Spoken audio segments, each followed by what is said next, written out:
Desde a década de 80, esta canção, Ao que está sentado no trono, tem acompanhado meus momentos muito especiais com Deus. Esses dias eu resgatei o meu 3 em 1, liguei meu LP e pude ouvir essa canção naquela forma mais rústica. O Senhor nos inspira.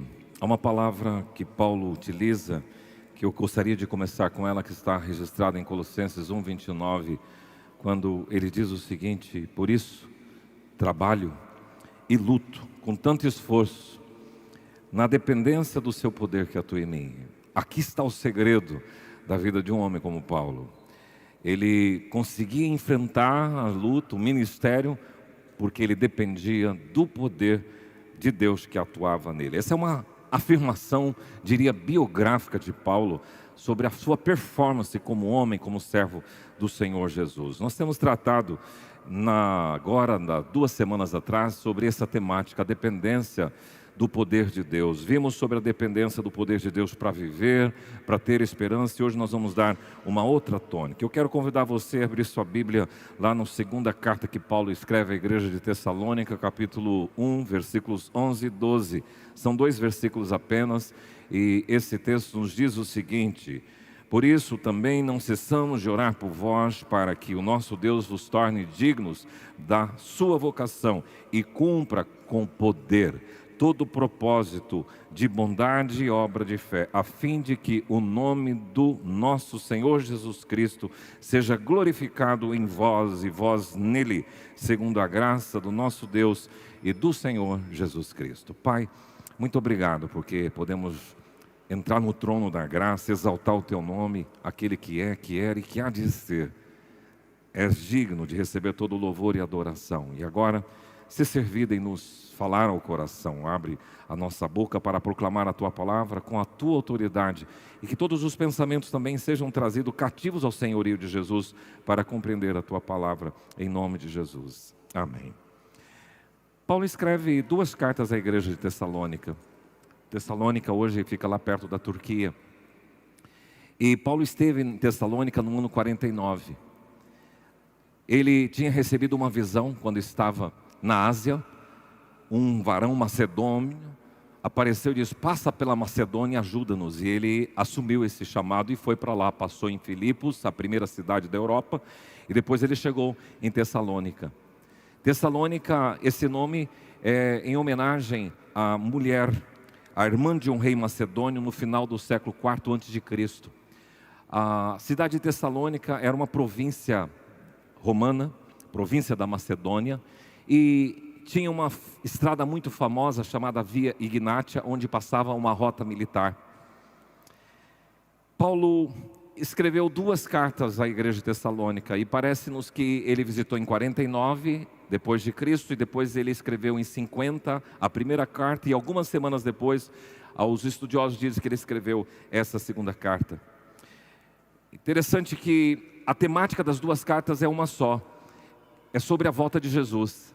É um assunto auspicioso falar da volta de Cristo, porque tem muita gente que está vivendo nesse mundo pensando que ele vai continuar aí até muito tempo e não sei como vai acabar.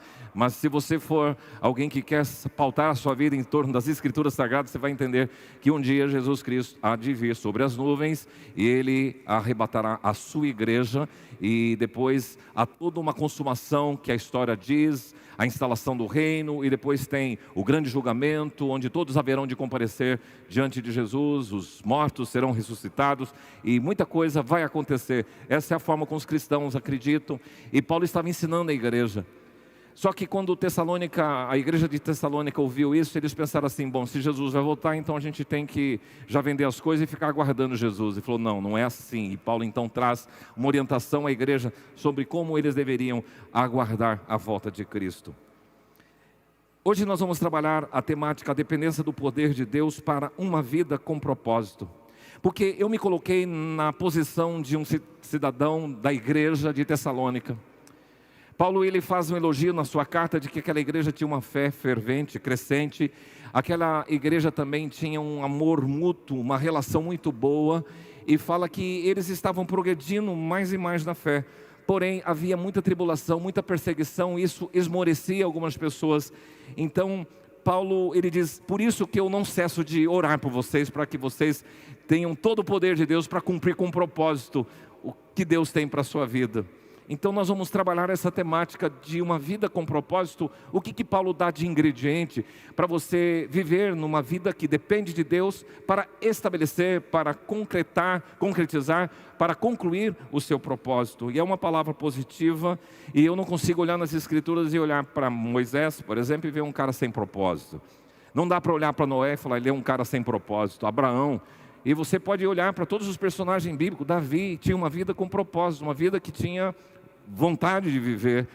E talvez você está aqui hoje, Deus te mandou aqui de forma muito objetiva, porque você precisa entender isso. Se você não tiver propósito, a tua vida ela é muito ruim, a tua vida ela não tem sentido, ela não tem graça, não dá vontade de viver, ela é desanimada, ela é passiva, ela é mórbida, ela é uma vida paralisada.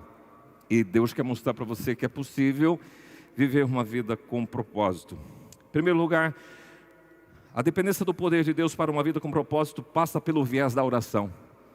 Não tem como você viver uma vida com propósito sem você estar calçado na oração. E oração não é uma coisa muito mirabolante, é uma relação com Deus e você pode conversar com Ele. O único segredo, os cristãos já aprenderam isso há muito tempo atrás, é você se dirigir ao Pai em nome de Jesus. É isso só que é o segredo da oração. Mas você pode falar com Deus. Paulo ele usa aí no versículo 11, por isso também não cessamos de orar por vocês, por vós. Paulo tem um compromisso muito profundo com a oração, porque ele percebeu isso na prática da vida de Jesus. Há uma abordagem de Lucas que o autor diz o seguinte, Lucas diz que tendo Jesus levantado alto madrugada, foi para um lugar deserto e ali orava. Então ele percebeu que o seu mestre era um homem de oração. Quantas vezes Jesus não subiu no monte para orar e interceder pelos seus discípulos? Você vai entender também que Paulo, quando ele entrou na igreja de Jerusalém, ele viu que a igreja tinha uma atmosfera de oração. A igreja, ela fluía em oração. Pedro estava preso e a Bíblia diz que havia uma oração incessante por Pedro. Quando estava na prisão, a igreja estava reunida. Então, ele vivenciou essa atmosfera de oração da igreja de Jerusalém. Ele, para a igreja de Filipos, ele diz assim, eu dou sempre graças ao meu Deus por tudo o recordo de vocês, fazendo sempre com alegria súplicas, orações por todos vocês, em todas elas, as minhas orações, eu menciono o nome de vocês. Então Paulo, ele exercitava a oração, e para a igreja mesmo de Filipos, ele recomenda, não andeis ansiosos de coisa alguma, em tudo, porém, seja conhecidas diante de Deus as vossas petições, pela oração, pela súplica e com ações de graça. Interessante que para a própria igreja de Colosso, ele orienta, perseverem na oração, vigiando em todo o tempo. E para o jovem Timóteo, um pastor que estava iniciando o seu ministério, ele traz uma recomendação assim, antes de tudo, exorto, encorajo, estimulo você, que se use a prática de súplicas, de orações, de intercessões, ações de graça em favor de todos os homens. Então Paulo, ele vivia esse ambiente de oração e ele entendia que a vida para ter propósito precisa estar calçada, estar coberta em oração. Paulo, ele vê que a igreja estava com dificuldade em Tessalônica por conta da fé que estava sendo desenvolvida, mas das oposições que ela recebia. Por isso que ele consola a igreja dizendo, por isso eu oro por vocês, para que vocês continuem prosperando. Agora, para a própria igreja de Tessalônica, Paulo já deu uma dica lá na primeira carta, orai sem cessar, em todo o tempo, ore, ore. Você tem um desafio de melhorar na sua vida de oração. Quando a gente fala da oração, nós estamos falando da esfera das disciplinas espirituais.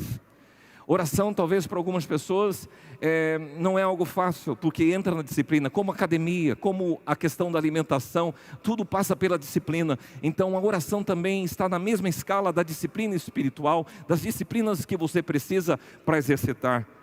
Eu já ouvi algumas ministrações sobre oração, por exemplo, o reverendo Messias Anacleto, lá da primeira IPI de Londrina, e quando ele fala da sua vida de oração, eu ficava envergonhado, olhando para a minha vida de oração, irrisória, insignificante e pequena, diante de tamanha envergadura, como Paulo, como Cristo e como Messias Anacleto, que é um pastor referencial para a minha vida. Então, se tem uma área da vida cristã que sempre foi e sempre será desafiadora para os cristãos, é a oração. A igreja precisa aprender a orar, porque se você quiser ter uma vida com propósito, você precisa estar calcado em oração. Siga o exemplo de Jesus, siga o exemplo dos apóstolos, siga o exemplo da igreja de Jerusalém. Pratique em sua oração o agradecimento, ações de graça. Pratique em sua oração o pedido de perdão. Reconheça humildemente a sua miséria humana.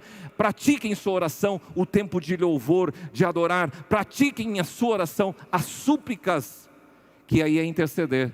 E olha, meu irmão, a oração intercessória é recomendada pelas Escrituras, dizendo: orai uns pelos outros.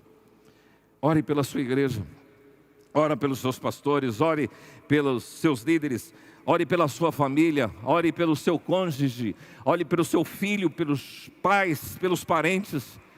Há um ministério Desperta Débora que foi tratado ali, que diz: mulheres de joelhos e filhos de pé. É isso, nós precisamos calcar a vida com propósito e oração. Ore pelas autoridades, o prefeito está aqui nesse recinto, nós devemos orar pela vida dele, devemos orar pela vida do governador, orar pela vida do presidente, nós precisamos orar pelas nossas autoridades, pelos governantes, pelos poderes instituídos. Você precisa orar pela paz de Israel, você precisa orar pelo mundo e pelas situações dramáticas e trágicas que o mundo tem enfrentado. Você precisa orar pelos missionários que estão lá na linha de frente. Conversava com meu primo, ele hoje trabalha em Joanesburgo, em Pretória, na África do Sul. Ele trabalha com refugiados e possivelmente tem um projeto dele voltar para o Brasil, mas para trabalhar com missionários que vêm machucados do campo missionário, pessoas que foram feridas por tanta exposição num lugar assim. Você precisa orar pela vida dos missionários, você precisa orar pelas pessoas que estão vivendo momentos difíceis, que você conhece ou não. Esses mesmos dias atrás, ouvi um testemunho de uma mãe, que o filho estava voltando de Campo Grande, ele estuda lá, e ela foi orar, levada a orar pelo seu filho, justamente no horário dessa sua viagem. E depois ela conversando com ele, esse menino foi livre, foi liberto, protegido de um grande acidente que aconteceu nessa rodovia de Maracaju, ou de Campo Grande até Maracaju. Então, creia no poder da oração. É por isso que Paulo diz assim, que muito pode a oração do justo em seus efeitos. Eles às vezes minimizam o poder da sua oração. Tenha o seu tempo a sós com Deus, ore em casa, ore com a família, ore nas refeições, ore antes de dormir, ore ao acordar, ore nas viagens. Participe das suas mobilizações da igreja, vai ter aqui nosso jejum e oração. Participe desse tempo de orar. Tem um grupo que antes dos cultos, todos os cultos, meia hora antes, tem um grupo aqui numa sala específica, que foi a primeira sala que nós estamos querendo acabar, que chama Cenáculo, um lugar de oração, onde vai ter um mapa mundi para você orar pelo mundo. Ore nas manhãs de esperança, todos os dias lá na sede nós temos um grupo às 6h15, outras 7 horas da manhã, que ora, que intercede. Participe, envolva-se. Você precisa entender que se sua vida quer ter propósito, ela precisa estar calcada, ela precisa estar coberta, regada em oração. Eu e Neia podemos testemunhar a você sobre coisas e situações que Deus tem concretizado hoje em nossas vidas, mas que apresentamos há 30 anos atrás. Deus tem feito hoje. Deus ouviu a nossa oração, Deus ouviu o nosso clamor, Deus respondeu o nosso pedido e foi bondoso para comigo. Eu creio que vocês devem ter experiências bonitas em oração. Na dependência do poder do Espírito, poder de Deus, para uma vida com propósito, você precisa estar fundamentado em oração. E segunda coisa, a sua vida que vive nessa dependência do poder de Deus, ela precisa estar, para viver com propósito, sendo modelada pelo Senhor.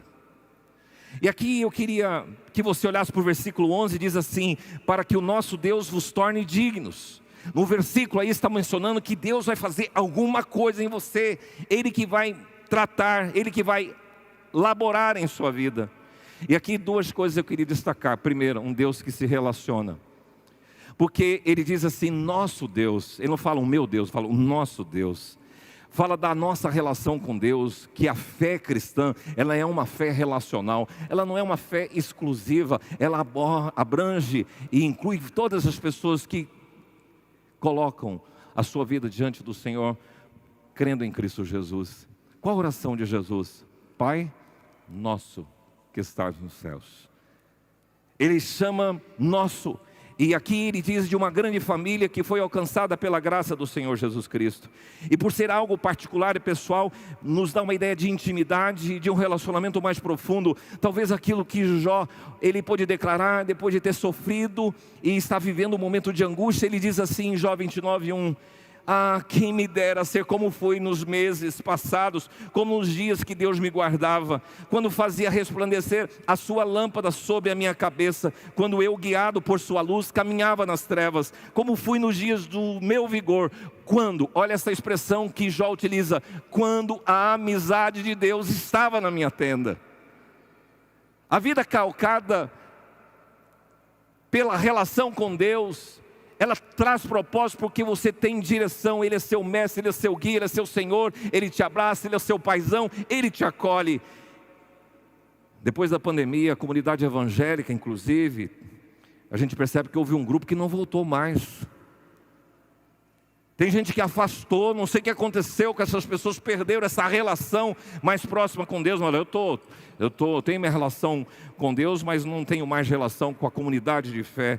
Olha, não há como manter a fé cristã sem conexão, sem comunhão, sem se relacionar com o corpo de Cristo, sem se interagir, sem estar envolvido numa comunidade de fé, sem olhar no olho, sem ver as pessoas, sem se acotovelar. Não basta só ouvir mensagens cristãs. E tem uma diversidade de pregadores virtuais que você pode encontrar pela internet. Não basta só estar conectado online e numa casa, numa sala ou às vezes numa churrasqueira. Esses dias eu fiz uma prova para mim mesmo. Nós tivemos um treinamento de liderança e tinha várias mensagens que eu escutei antes na minha casa, mas escutei disperso. E aí essas mesmas mensagens, na sexta retrasada, eu estive aqui junto com todos os líderes da igreja, nós estávamos num grupo de treinamento, e eu pude ouvir novamente aquelas mensagens. Aí eu entendi. E eu percebi então que eu posso estar na minha casa, ligando, conectado no culto, assistindo o culto, mas eu não estou nem aí com o culto. Agora, quando eu sentei aqui neste lugar, eu consegui assimilar toda a mensagem que aqueles preletores queriam transmitir. Isso para mim foi uma prova inconteste, que às vezes a gente em casa, está lá na churrasqueira e fala, estou assistindo o culto online. Está nada, você está deixando alguma coisa lá para falar, e você está lá preocupado com a carne, com o tempero, com a brasa, com o churrasco, e com as pessoas que vão chegar, e você não se conecta, você não tem compenetração ou acompanhamento de forma efetiva. Por isso que além desta relação, existe um Deus que modela. E aqui eu queria distinguir moldar de modelar. Porque moldar é você pegar alguma coisa, uma massa, colocar no molde, sai tudo padrãozinho, sai tudo igualzinho. Mas modelar não. Há uma palavra uma ação de artesão que pega e trabalha. Como Jeremias 18 recebeu do profeta uma incumbência, vai lá na casa do oleiro. E diz que ele chegou lá na casa do oleiro e ele estava entregue no barro para modelar aquele vaso, e ele apertava, e vocês devem já ter visto essa experiência de um oleiro, e ele vai dando toda a forma. É isso que Deus quer fazer com você. Uma vida com propósito tem que ser modelada por Deus. Não é ser do jeito que você quer, não é simplesmente ter um molde específico, é um vaso nas mãos do oleiro. Deixe Deus modelar a sua vida. Deixa Deus alinhar a sua vida, estruturar. Tem gente que quer ter um Jesus só salvador, só pagador de contas, só Jesus que faz milagre, só Jesus que cura enfermidade, mas não quer um Jesus que modela, que aperta aqui, porque Ele vai entrar na sua vida, nas coisas mais entranhosas suas, e vai começar a cutucar para que essas coisas sejam tratadas. Tem gente que não quer ser tratada por Deus. E se você quer ter uma vida com propósito, você precisa ser modelado por Deus. Não é do seu jeito, é dele.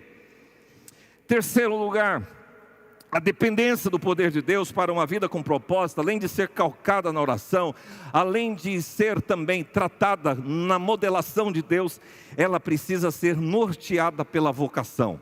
O texto bíblico diz assim: Deus vos torne dignos da sua vocação e cumpra com poder todo o propósito da bondade e obra de fé. Queria destacar essa expressão, que Deus vos torne dignos da vocação.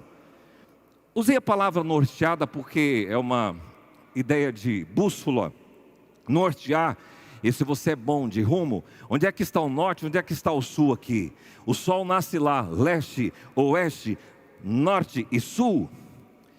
Nortear é você ter um rumo. Se você quiser ir para Campo Grande, você tem que ir nessa direção. Se você quiser ir para São Paulo, você tem que ir nessa direção. Se quiser ir para o Paraguai, você vai ter que ir nessa direção. Se você quiser ir para o Rio Grande do Sul, você vai nessa direção. Nortear a vida é ter rumo definido. E aqui Deus nos instrui, através de Paulo, que uma vida com propósito é norteada pelo seu chamado, pela sua vocação. É importante que você viva uma vida norteada pela palavra, norteada sempre pela excelência naquilo que você faz, norteada pela vontade, pelo empenho, pela dedicação, pelo foco. É importante que você viva uma vida norteada pela honestidade, pela integridade nos seus negócios, na sua abordagem, na sua fala. É uma vida norteada pelo aproveitamento das oportunidades que aparecem à porta da sua vida, e uma vida norteada por constante aprendizado. É tão legal aprender e não tem como parar. Dias atrás eu plantei, achei interessante, fiquei observando, plantei 3 pés de mamões, eu comprei já mudinha, e eu percebi que um cresceu, está desse tamanho, outro estava desse tamanho. Eu falei, eu não vou usar mais isso aqui, vou arrancar e vou plantar de novo. Então eu aprendi que tem algumas sementes que não vingam. E o que eu vou fazer com ela? Vou deixar aquilo lá se arrastando por muito tempo e não vai produzir o que eu quero o fruto. Então nós devemos aprender dia a dia. E na medida que sua vida vai acontecendo, o norte vai se descortinando e se desenrolando. O seu chamado, a sua vocação, aquilo para que você foi chamado a ser, vai dando norte à direção. E eu falo que é como andar de carro à noite. Se eu for para São Paulo agora, vou pegar aqui de Indápolis, vou chegar até Nova Dadina, depois antes na Laurilândia eu vou entrar, depois eu vou chegar ali em Teodoro Sampaio, vou Pirapozinho, Prudente, vou até o final da Raposo Tavares, vou chegar na Castelo Branco, vou caminhando Tatuí, Araçariguama, Alphaville, vou entrar na Marginal Pinheiros, vou entrar na Marginal Tietê, vou entrar na Avenida Guapira, vou chegar na Rua Doutor Nicolino Moreno, na Rua Doutor Guilherme Teles, e cheguei na casa da minha mãe. Mas eu não consigo, quando sair daqui, enxergar todo esse percurso. À medida que eu ando, é que eu vou enxergando as paisagens, e assim é nortear a sua vida. Não queira você pensar que o propósito é você enxergar como que vai ser lá no seu futuro. Caminhe hoje com toda essa pauta, com integridade, com honestidade, com vontade, com excelência, e o que vai acontecer? Você vai chegar no seu propósito. É isso que Deus está dizendo aqui através de Paulo.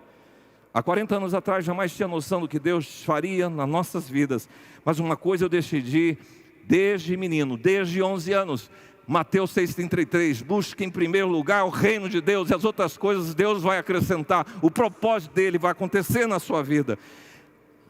Ano de 86, estava lá na Rua Aclimação, Pires da Mota, na Aclimação, bairro Aclimação, Pires da Mota.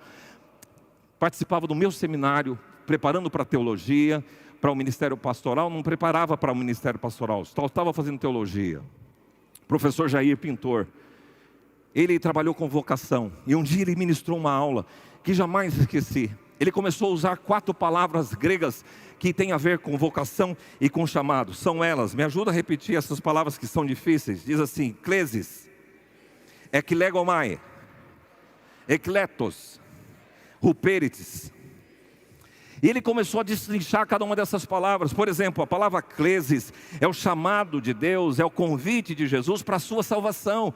Vem, segue-me. Esse é o klesis, Jesus te chamou, é o chamado divino para a salvação. Por isso que Paulo escreveu à igreja de Corinto: irmãos, reparai pois na vossa vocação, no seu chamado, no seu convite para a salvação.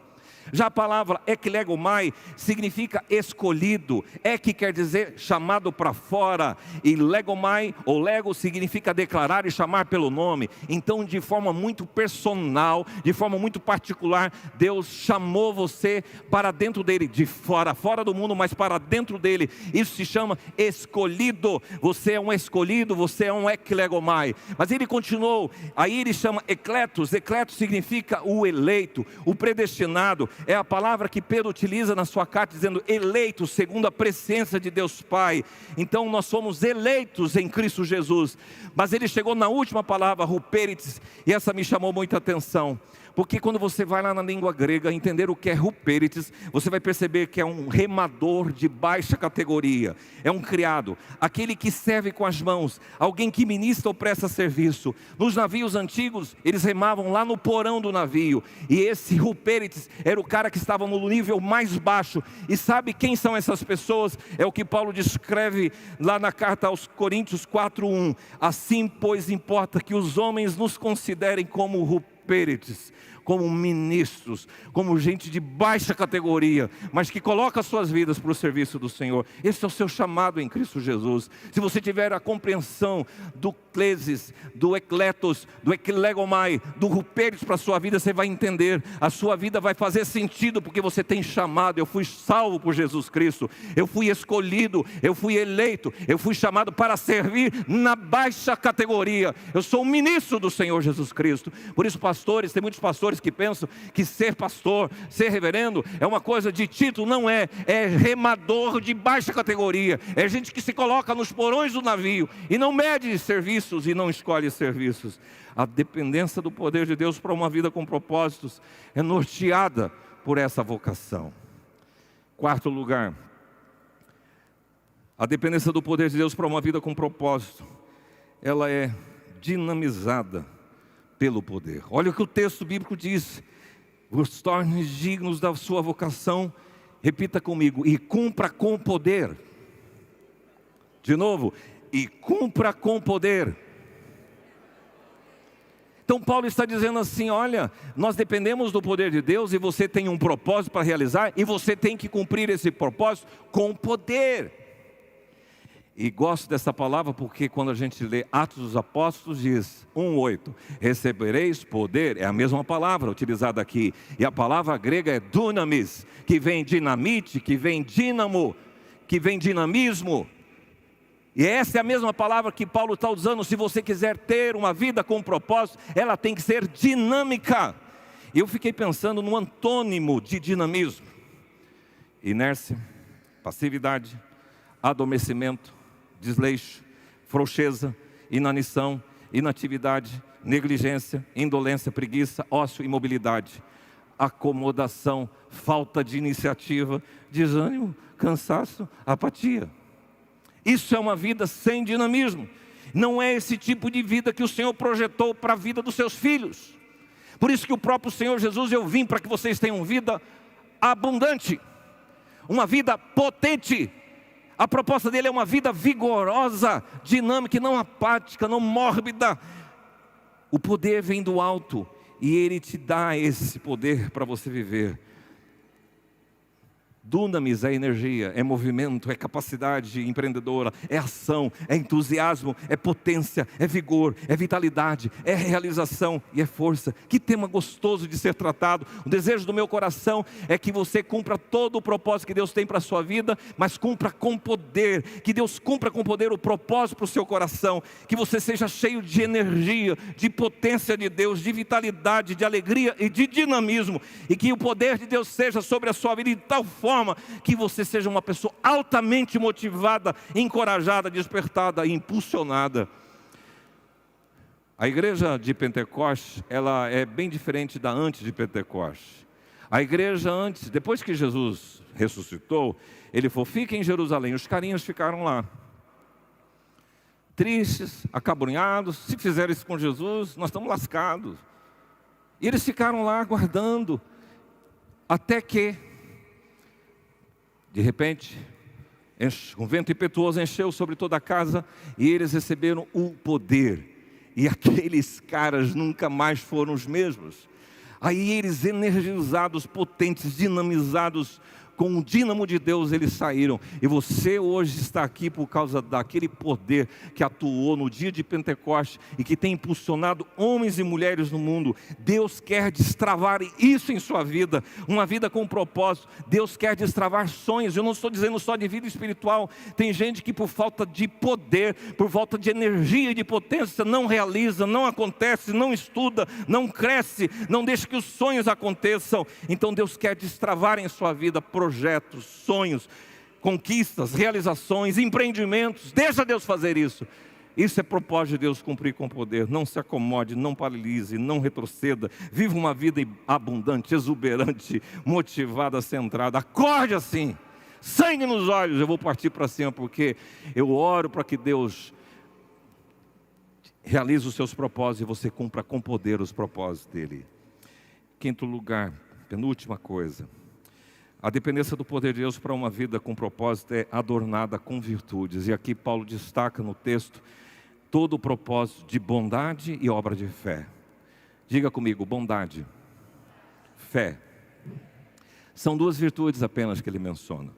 E eu queria destacar a bondade com dois aspectos da bondade, porque o primeiro aspecto é da integridade.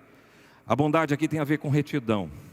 E a bondade, nesse sentido, ela é percebida nas pessoas, nos negócios, nas tratativas, nos relacionamentos. Se a pessoa ela é bondosa no sentido de retidão, de integridade. Jó é descrito como um homem reto, íntegro, temente a Deus e que se desvia do mal. 4 atributos de Jó. E ele era um cara importante e influente na sua sociedade. Qual cargo você ocupa aí na sua sociedade? O que Deus quer ver em você? Que você seja uma pessoa reta, íntegra, temente ao Senhor e que se desvia do mal.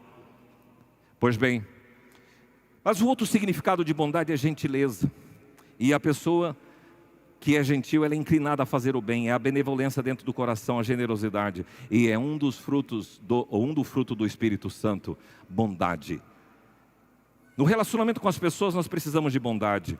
Inclusive Paulo assim, quando você for chamar a atenção de alguém, você tem que estar possuído de toda a bondade para fazer isso. Bondade é quando as intenções são boas. Grave isso. É atitude bondosa quando as suas intenções são boas, mesmo que algumas situações elas são firmes. E aqui eu queria uma pausazinha para ajudar você, porque às vezes esse atributo tem sido esquecido da Igreja de Jesus. Nas últimas eleições, nós somos testados na bondade. Cabe na prática cristã, é uma pergunta que eu vou lhe fazer, abominar um irmão, virar a cara com ele, discriminar, gelar e repugná-lo, cortar ele da minha rede social, dos meus relacionamentos, porque ele votou num candidato X ou Y? E se agir com bondade? Será que as ideologias que as pessoas têm por aí, elas são acima do Evangelho? Então nós temos que cuidar. Será que a nossa fé cristã, ela é ensinável no sentido de desprezar o outro, marginalizar as pessoas? E você que se sente mais maduro, eu até posso ter minhas convicções, e eu tenho minhas convicções muito definidas, não concordo com um monte de coisa, mas nenhum de qualquer candidato atualmente preenche todos os requisitos de um candidato com prerrogativa cristã, nenhum. E aí a gente pega, famílias quebradas, pai não conversa com filho, irmão não conversa com irmão, porque o partido X, Y. Isso não é só privilégio do brasileiro. Nos Estados Unidos tem os democratas e os republicanos, e lá pegou fogo também. E aí, na igreja então, nós vamos ter que colocar uma placa das igrejas dos republicanos, placa da igreja dos democratas, ou placa da igreja do PL, placa da igreja dos PT. Meu irmão, a fé em Cristo Jesus, ela me estimula. Se o meu indivíduo escolheu errado, se o irmão não é problema, Deus vai tratar com ele. Mas eu tenho que ser estimulado a amar essa pessoa. Isso é bondade. Isso é cumprir uma vida com propósito. É as virtudes de Cristo sendo vistas em mim e você. É inadmissível um cristão boicotar, rechaçar pessoas e dizer, ó, esse cara aí voltou naquele fulano lá, vamos gelar ele. Isso não é de Deus, isso é do capeta. E você acerta a sua vida com Deus, porque se você quer cumprir o propósito de Deus na sua vida, tem que ser vista as virtudes. E a segunda virtude aqui é a fé. E a fé tem a ver com as minhas convicções, a obra da fé. E a fé, Tiago já disse, se você diz que tem fé, mas não tem obra, ela é mentirosa, ela é morta. Porque fé sem obras é morta. A fé tem que ser acompanhada de obras, de realizações, de atitudes. Então no seu testemunho, aquela fé que você diz que tem em Jesus, você que colocou as suas mãos para cima hoje aqui, disse ao que está sentado no trono e ao Cordeiro, seja o louvor. Já preguei esses dias atrás aqui, se você for num culto e você lembrar que tem alguma pendência com seu irmão, deixa lá no altar a sua oferta, volta, regulariza com ele e depois vem e oferece o seu culto. Isso é bíblico. Então a sua fé que leva você na verticalização, ela só faz sentido se ela estiver horizontalizada, resolvida no seu horizonte. Não se engane, não se iluda. Eu tenho fé com Deus e os outros que se explodam. Isso não é fé, isso é religião. Isso não é cristão. Por fim, A dependência do poder de Deus para uma vida com propósito é dedicada para a glória dEle. Versículo 12, está aí no texto. A fim de que o nome do nosso Senhor Jesus Cristo seja glorificado em vós e vós nele, segundo a graça do nosso Deus e do Senhor Jesus Cristo. O nosso foco é Cristo, a glória é dEle, estamos orbitados nele, Ele é o centro da nossa vida. É como a gente já declara em algumas canções: eu vivo para o teu louvor, eu vivo para a tua glória, eu vivo para a tua honra. Jesus sendo glorificado. Paulo diz assim: quer comais, quer bebais, ou quer façais qualquer outra coisa, diga comigo, tudo seja feito, de novo, tudo seja feito para a glória de Deus. Aqui entra na família. Não, eu não estou muito bem com meu marido, e eu não estou bem com a minha esposa, e eu vou me separar. Tudo que você for fazer, tem que fazer para a glória de Deus. A separação é para a glória de Deus? Inclusive é bem ao contrário, é desobediência, porque a palavra diz assim, que não separe o marido e não separe a mulher. Paulo explica isso à igreja de Corinto. Então, fazer a sua vontade ou a vontade de Deus?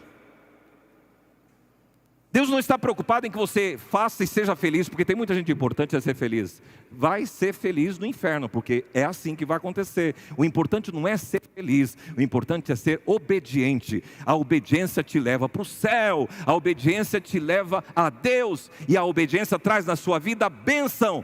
Só felicidade não resolve o seu problema. Tem muita gente feliz, rica, abastada, cheia de tudo, e vai para o inferno. Eu não quero isso, eu quero ser uma pessoa obediente e abençoada por Deus, e eu recebo isto quando eu entendo que minha vida é para a glória dEle. O que Jesus fez em Getsemane: afasta de mim esse cálice, mas não seja a minha vontade, não seja o meu querer, seja a tua vontade feita, para a glória do Senhor. Filhos, se você quiser viver para a glória de Deus, tem que obedecer aos pais. Não adianta você dizer: eu sou cristão, eu estou crescendo, amadurecendo, mas enquanto está sob a tutela do pai e da mãe, submeta-se, e assim você está glorificando a Deus. Então, meu querido, subjugue os seus desejos, as suas paixões, as suas vontades, as tuas motivações, tudo para a glória de Deus. Não é extravasar para você. Faça tudo para a glória de Deus, quer comais, quer bebais, quer façais qualquer outra coisa. Tudo seja feito para a glória de Deus. E algumas perguntas para te ajudar. Tudo que você for fazer, pergunte assim: Deus vai ser glorificado? Eu vou trabalhar num lugar tal, vou mudar de empresa. A pergunta é: Deus vai ser glorificado? Eu quero fazer um negócio, surgiu uma oportunidade excelente. A minha pergunta para ti é: Deus vai ser glorificado nesse negócio? Eu vou numa festa, vou numa balada, vou num outro lugar, eu vou numa reunião, vou num encontro. Deus vai ser glorificado? Essa pergunta você tem que fazer.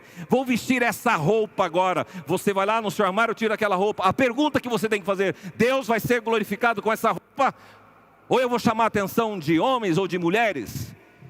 Tudo que você for fazer tem que ser para a glória de Deus. Você vai fazer uma viagem, vai conhecer o mundo. A pergunta é: para que você vai fazer isso? Deus vai ser glorificado?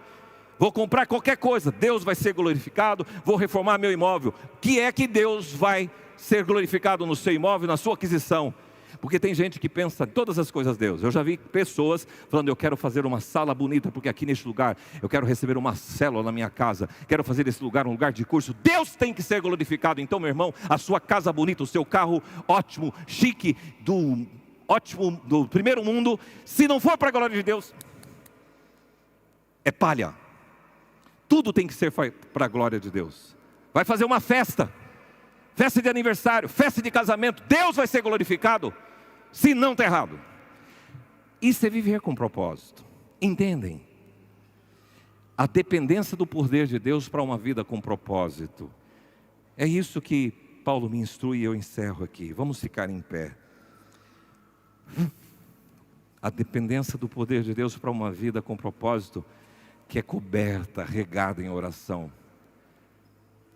Você vai ser um homem e uma mulher com propósito quando você tiver todas as coisas sendo colocadas em oração, quando tudo perante o Senhor estiver e todo o teu ser Ele controlar. Só então hás de ver que o Senhor tem poder, quando tudo deixares no altar, em fervente oração. A sua vida vai ter propósito quando ela for modelada pelo Senhor. Não do seu jeito, mas do jeito dele. A sua vida vai ter propósito quando ela é norteada pelo ekilegomai, pelo klesis, pelo kuperitis, pelo ekletos.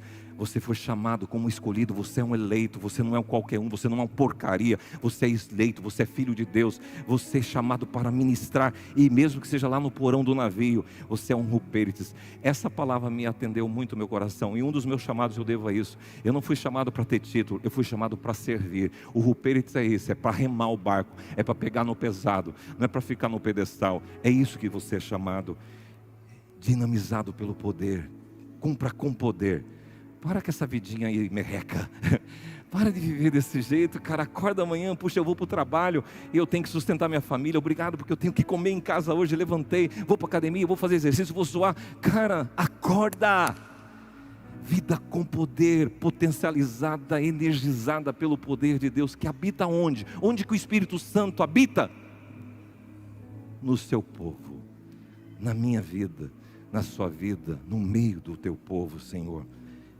Fé, amor, graça, bondade, gentileza, é isso que deve nortear o seu coração, andando no trânsito em Dourados, indo numa repartição pública, atendendo um cliente, fazendo com alegria, sorriso. Bom dia, o que eu posso ser útil para você? Amanhã vai lá na sua loja, atenda assim, chega para os seus alunos, bom dia alunos, que Deus abençoe você. Apesar que tem alguns lugares que não pode nem falar Deus abençoe mais, que absurdo, mas vai caminhar amanhã no Imaculada, Deus seja contigo, uma semana de vitória para você, que sua vida seja dedicada para a glória de Deus. Vamos cantar essa canção que fala avante com poder que do alto vem, que você receba esse poder na sua vida, em nome de Jesus.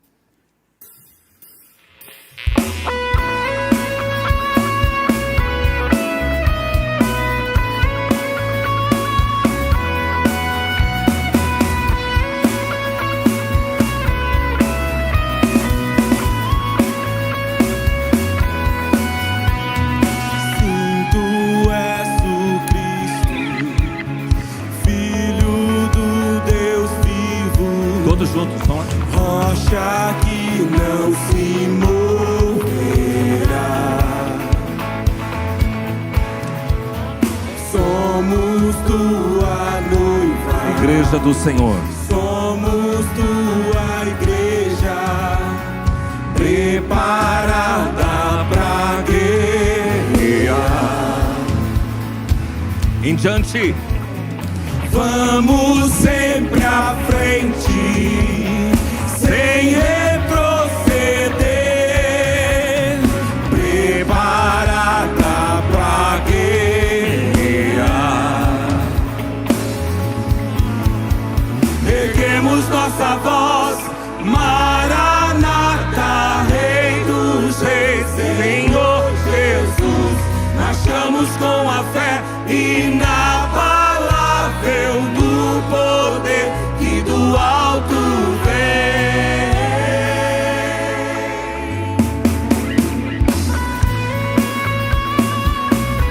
Faz isso na tua igreja, Senhor, que ela seja receptáculo do teu poder e possa sair em frente. Sem retroceder, preparada pra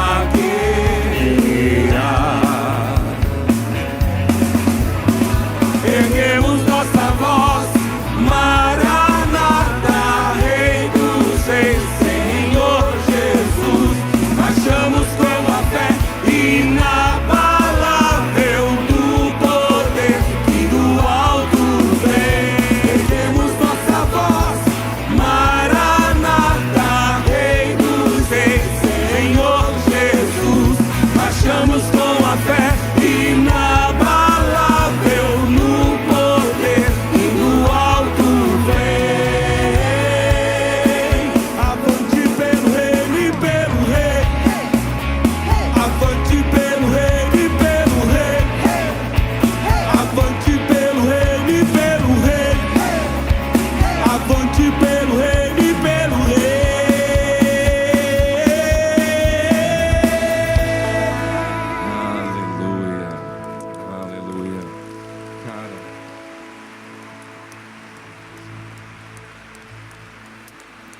vamos exercitar isso. Eu gostaria de todo o meu coração que você tivesse uma semana diferente, diferenciada.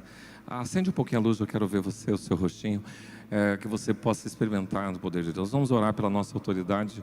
O prefeito tem uma responsabilidade, ele é cristão e aí dobra a sua responsabilidade de que Deus dê graça, sabedoria. Eu queria que você estendesse as mãos sobre ele e nós vamos orar pelas autoridades do nosso país. Pai, muito obrigado, porque cumpre como igreja nós orarmos incessantemente.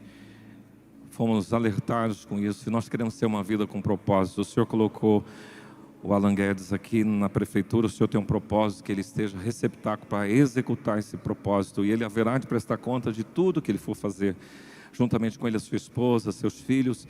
E oramos, ó Deus, pela Câmara, oramos pelos deputados nossos, pelo governador, oramos pelo presidente da República, oramos pelos seus ministros, oramos pelo Poder Judiciário, oramos pelo Senado Federal, pela Câmara Legislativa.